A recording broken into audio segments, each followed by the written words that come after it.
Hello hi ನಮಸ್ತೆ ಎಲ್ಲರಿಗೂ. ನಾನು ಇವತ್ತೊಂದು ಕಾಡಿದ್ದು ತೊಂಡೆಕಾಯಿ ಅಂತ ಹೇಳ್ತಾರೆ, ಅದಕ್ಕೆ ತೊಂಡೆಕಾಯಿ ಥರನೇ ಅದು. ನೋಡಿ ಅದನ್ನು ತಿಂತಾರೆ, ನಾವು ಚಿಕ್ಕ ಇರುವಾಗ ತುಂಬ ತಿಂತಾ ಇದ್ದೇವೆ ಅದನ್ನು. ನೋಡಿ ನೋಡಿ ಇದು ಬಳ್ಳಿ, ಇದರದ್ದು ನೋಡಿ, ಅದರಲ್ಲಿ ಒಂದು ಕಾಯಿ ಬಿಟ್ಟಿದೆ ನೋಡಿ, ಇಲ್ಲಿ ಒಂದು ಕಾಯಿ ಬಿಟ್ಟಿದೆ ನೋಡಿ. ಹಾಗೆ ನೋಡಿ, ಅದು ನೋಡಲಿಕ್ಕೆ ಸ್ವಲ್ಪ ವೀಳ್ಯದೆಲೆ ಥರದನೇ ಉಂಟು ಅದರ ಎಲೆ ನೋಡಿ.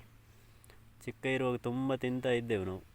ಈಗ ಸಿಗೋದು ಸ್ವಲ್ಪ ಅಪರೂಪವಾಗಿದೆ ಅದು.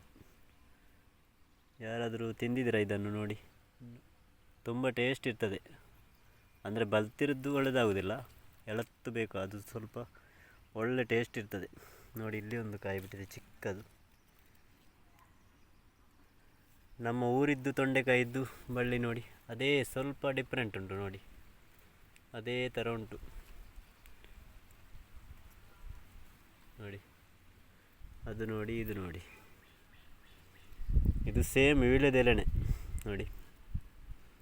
ಸೂಪರ್ ಇರುತ್ತೆ ಕಾಯಿ ಅದು ತಿನ್ನಲಿಕ್ಕೆ.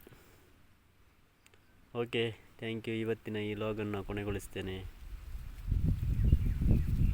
Thank you.